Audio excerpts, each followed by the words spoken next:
Welcome, everybody. It's a special episode of Tech Centric today. We're here trying to talk about Microsoft Fabric. It's a new technology in the space. It's been out for public release now for a little over a year.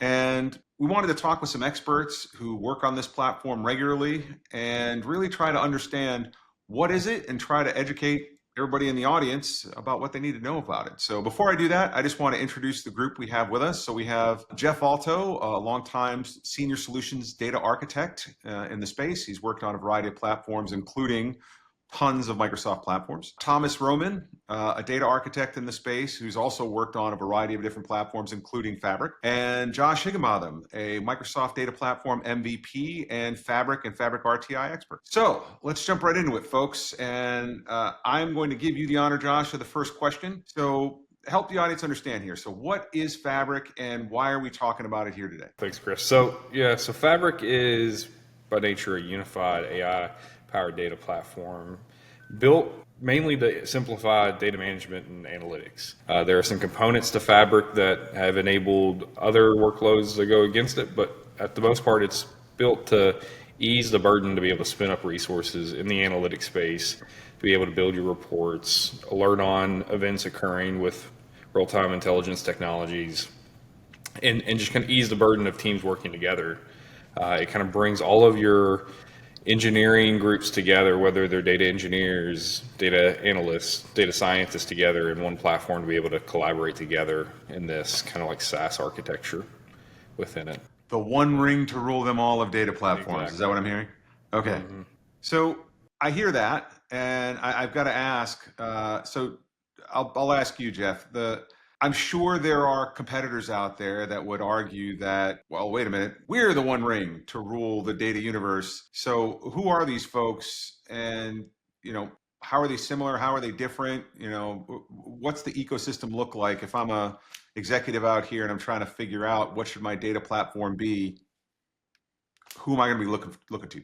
I mean, I think Microsoft's their offering with Fabric is different in terms of its coverage of the specific areas. Depending upon which specific use case you're talking about, the competitors are different. So on the platform side of things, they'll come up against AWS, Google Cloud, and those likes that are trying to kind of do the major things. In terms of specialization on the warehouse side, Snowflake and Databricks, they're always going to run into those. The front end side, in terms of analytics, BI, Tableau, Qlik, Looker, couple others. There's a lot of players out in those space, but I think what's different about them is that they're bringing all that together, and they allow you to kind of do a true end-to-end solution instead of having to bolt on pieces and administer it in multiple places. It's just a more seamless experience than you might get with other platforms. And it's just coming along as they've done in other spaces. They're doing a great job. Last thing with that, and to prove that they really are kind of doing this all well, they are the only player that's in the leader quadrant of Magic Quadrant for Gartner in cloud warehouse, BI, and data integration all at the same time. So this is a place where they're just playing well.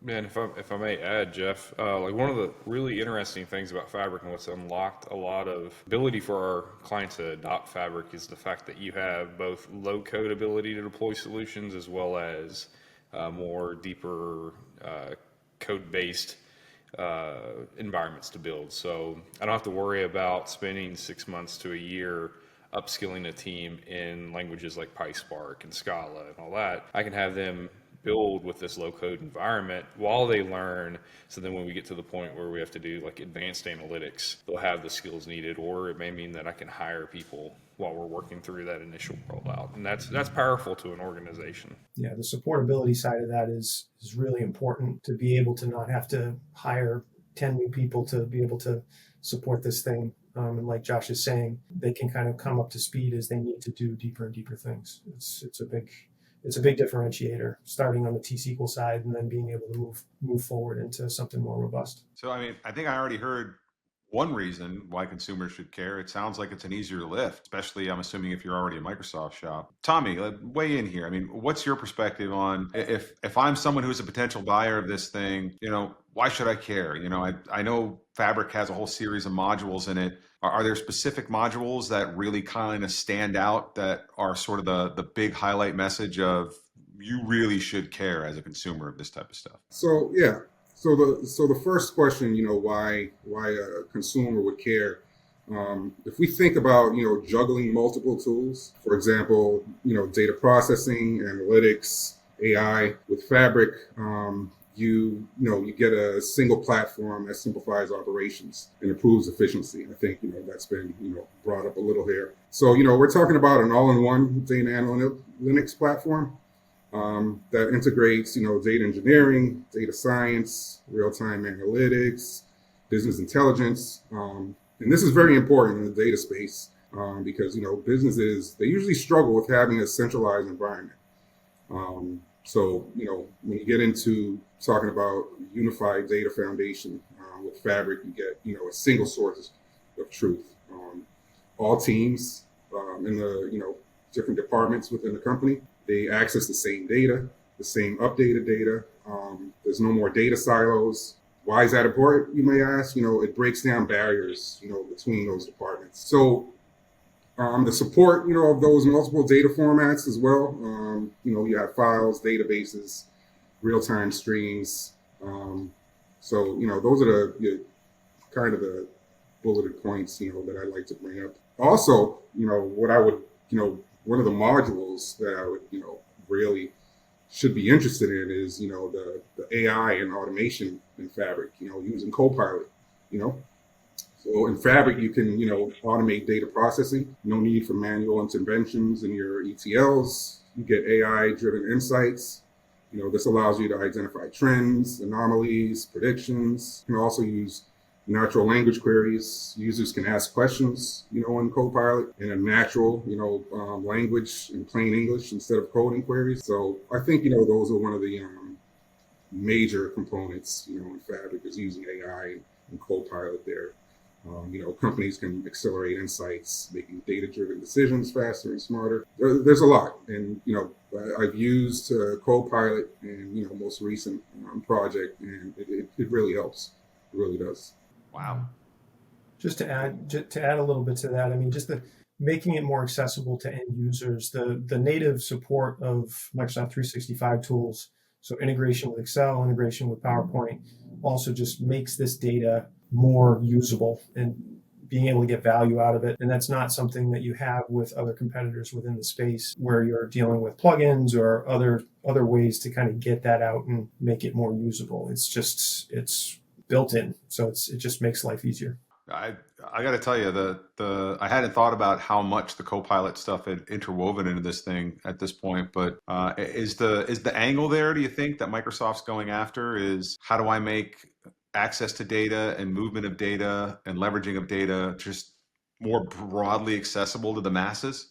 Yeah, I believe so. And with the addition of Copilot within this platform, it just eases the effort and the confusion that can happen within a data estate. So your business users can go to Copilot and say, give me top 10 orders for this period or for this month, and it'll produce a visual or a data set with that data for them, rather than them having to go through and dig and try to figure out how things are named properly. And when we architect data platforms, we architect them in a way that may not be as understandable by a business user. And this kind of combats that and gives them the ability to grab actionable data, actual insights from their data without having to put that burden and load on your data teams. And the thing that always occurs to me when I hear about generative AI involved in tech, and I'd love each of your perspectives on this, is I can totally see how for the average just consumer of data, somebody who's looking for easier access to data to make decisions, something like generative AI, like a Copilot, is a game changer. It takes something that was previously a bit too mystical and hard to get to and makes it simple. I worry on the actual construction and engineering side of it that it creates amongst decision makers this false sense of security that I no longer need people who understand how to do this stuff to do it anymore because Copilot can just write all the code for me. And I got to imagine that there's a limit to that in terms of knowing best practices and patterns. Am I wrong here? Well, I think there's two parts to that, right? You have, the developers using Copilot, and what they should be doing is using Copilot to build a foundation of code to start with, not, full out, code that, is going into production. So we usually use Copilot to generate a code base that we build from. So it's not, meant to replace. For the other part of the Copilot, that's for the users, like we mentioned earlier, where they're going into reports and saying, I want to see this report by this date and grouped by this, which is that's feasible and that's usable, and they're the daily activities. There's a reason that Microsoft called it Copilot. Like, it was never meant to fly the plane. It was meant to help you fly the plane. And the frame of mind is it's kind of the 80-20 rule. It'll get you a percentage of the way there, but what will make it production worthy or enterprise worthy is having the knowledge and the skill set to understand what was presented. Is it following best practices? Because again, these models are trained off of all the data, good, bad, ugly, whatever it may be. And so what it does output may not be great if you don't provide the right prompt. Or a very descriptive prompt. It may not produce the results that you want. And if you don't know that because you've not worked in that language long enough, you've not been in IT long enough, that's going to be an issue. And there's guidance too.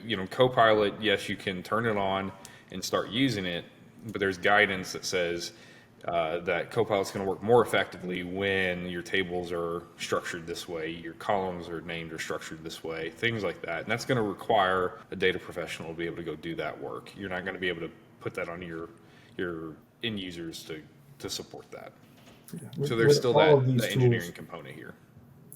Yeah, with all of these tools, it's about driving efficiency. It's about being able to do more in less time. The value add in terms of making sense out of that data and making it actionable and making it value adds, that's where the people are bringing it in. We're trying to just automate out the pieces that are mechanical, that there's no value adds, and just take less time in doing that so we can focus on the parts that are really important. And that's what Copilot, in my mind at least, is trying to do. I like the analogy you used there, Josh, in terms of it's supposed to help you fly the plane, not fly the plane itself. And it popped something in my head of, I could certainly use something like Copilot to give me the parts to build a plane, but I couldn't have Copilot build the plane, because in terms of figuring out how all that stuff goes together, unless someone had to design all of that, someone with a lot of years of experience in actually designing aeronautics, and Copilot doesn't have that experience, and it'll likely be a very long time before a system like that does. Excellent. All right. So one last question I want to ask, and I think I'll bring this back to you, Josh, is I've heard a lot about this real-time intelligence piece around Fabric. I mean, full disclosure, I've spoken to some of the product developers around it, but what is your perspective and what is the team's perspective on how business owners and executives should be viewing this? What does it do for you that you probably haven't been able to get out of your data estate formally? Yeah, that's a great question. I think what it does is it unlocks capabilities that you didn't have before. It wasn't too long ago that I worked for an organization where I needed to be able to act on data as it happened, but the cost to do so outweighed the benefit. So we were forced into the decision of being okay with being alerted in near real time or even on some batch based type process. And while that kind of really matters to the businesses, there are some use cases, things like fraud detection, where the quicker you account for that, the quicker you can shut that off and protect your consumers. I know I've been I had that scenario play out where I've had my card taken, and it wasn't until a day or two later before I realized, oh no, I have a problem, because somebody at the bank called me and said, hey, we've seen some fraudulent transactions. Is this you? And so it's unlocking those capabilities. And what's really cool about this stuff is what used to take me days, weeks, or even a month, depending on the organization, to be able to roll out all of the technologies, upskill the teams to be able to support things like Apache Kafka, event hubs in Azure, things like that, I now can spin up within seconds with a button click. And that capability, I think, isn't just a standalone thing, because you can sit this real-time intelligence alongside all of the existing dashboards that you already have. So when you can use that to identify an existing issue, but then quickly get across to all the supporting information that you need to give it the context to be able to take the right action. So it's nice that it's within the larger ecosystem, and all the other capabilities that Fabric as a whole brings to bear just makes it even more powerful. And it brings benefit to even just not the non like data teams. What's really cool is I've been working with Database Watcher recently for a client of ours, and Database Watcher allows you to write that data into Fabric, into an Event House KQL database, and then build a real-time dashboard on that. So instead of having to go out and spend X dollars per core, X dollars per server to monitor, I can just spin up Database Watcher. And there is that build versus buy mentality that you have to go through, but in an estate that is super large, or if you're a SMB and you can't afford to buy enterprise monitoring software, you can use tools like Database Watcher and Fabric and real-time intelligence to be able to monitor your workloads and alert when CPU utilization is above a certain limit or wait stats are too high in a certain area. And all that is well documented, and you can build it out today. Yeah, interestingly, as a front end for that type of stuff, we're actually presenting on open telemetry to our internal center of excellence on solutions discipline in about 12 minutes, because RTI happens to be a great front end for that type of situation where if your API is down, it could be thousands or millions of dollars because you're losing time for sales or whatever that is in terms of monitoring your overall environment. These are types of things where seconds and minutes do matter. Those are the kinds of use cases where the return really is worth it. And it is a perfect front end for that kind of stuff, because it has all the generic connectors that it needs to do all kinds of different ingestion and get you the data that you need. I got to ask, I mean, is my perception on this off? As I looked at RTI and the more I heard about it, the big thing that jumped out to me was number one, not to deflate Microsoft in any way, there's nothing fundamentally new from a capability perspective here under the sun. What's very new is how it's been delivered and the price point at which it's been delivered, right? So you could do this in business 15, 20 years ago if you were willing to spend tons and tons and tons of money on tech, and even more money on extremely talented, very, very intelligent people who are pretty rare, who could actually implement this for you. So if you were Amazon, you could do this, and you've been doing it for 15, 20 years. But if you're a couple $100 million business, this was way outside of your technical capability, likely, and certainly outside of your budget until this. Yeah, the way that they're selling their capacity and how that capacity is usable across multiple different components of the overall solution, it's kind of nice because you may need a little bit of one thing and a lot of something else. And in some of the other solutions, you have to buy both of them and you're going to underutilize something. But in this, with that batched capacity and being able to apply that where you need to, it gives you a lot more flexibility.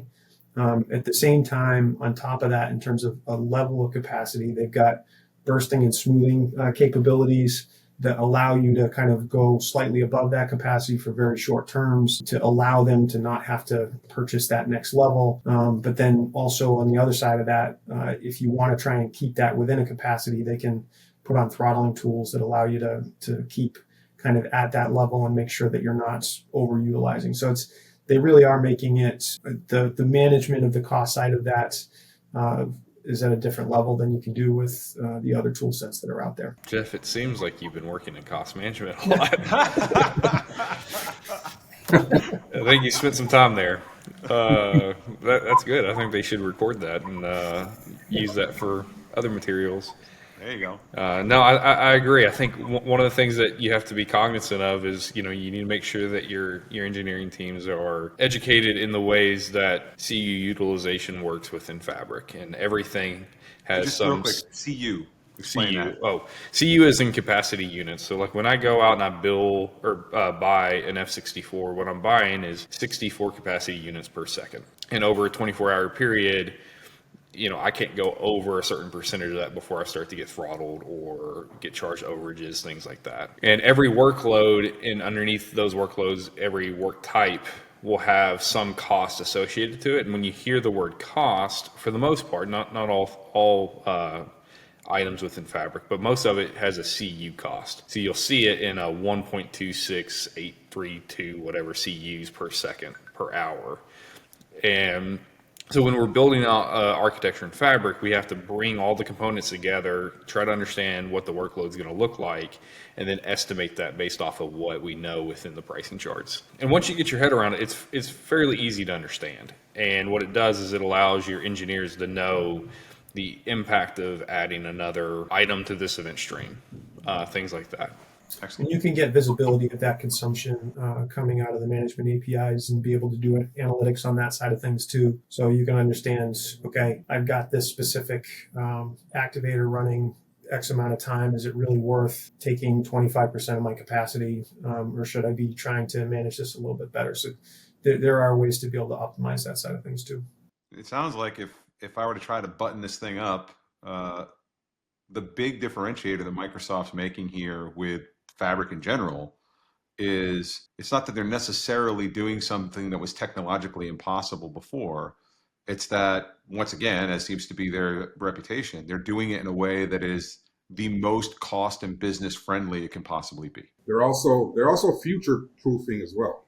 You think about it, with the AI and automation, Fabric keeps pace with future data trends. The cloud nativeness of it, makes it flexible. And the continuous updates, we haven't talked about that, but Microsoft continuously pushes out updates, so you get your environment up to date as Microsoft, enhances the platform. You never have to worry about, having anything outdated while you're using it.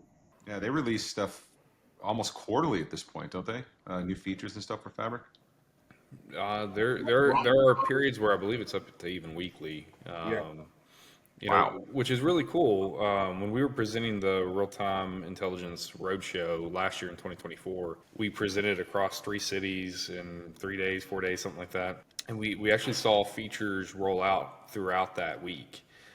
Some of which solved some things that we were seeing, which was really cool. We'd be sitting there talking with, the product team from the Real-Time Intelligence team, and we would just, in real time see that change, if you will. So it was really cool to see, and it shows the investment that Microsoft is making in the product. They're not waiting for some monthly cadence or quarterly cadence. They're releasing functionality as they need to. And there's a public roadmap that you can go to that shows you what's planned, gives you some information about that, as well as what's already been released, so you can stay on top of that. And I think they've now put it into a nice Power BI dashboard.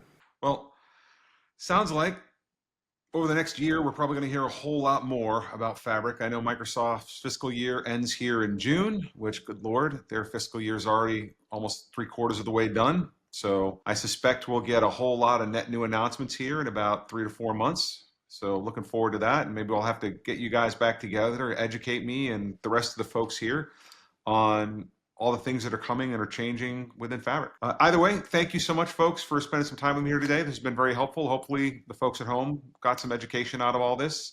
And maybe even you mentioned some future training that's going to be getting done here in the next couple of months. They might even get to attend some of that training. I think right now I'm hearing that's going to be Chicago, Charlotte, and possibly Atlanta in the second quarter of the year. So we'll make sure we put some information about that in the links below. Well, thanks, folks. Have a great day, and we'll see you again on the next episode of TechCentric. If you want to keep the conversation going or suggest an idea for a future episode, please comment below. And as always, if you have a question for me or one of our guests, you can contact us directly via the contact information in the description below.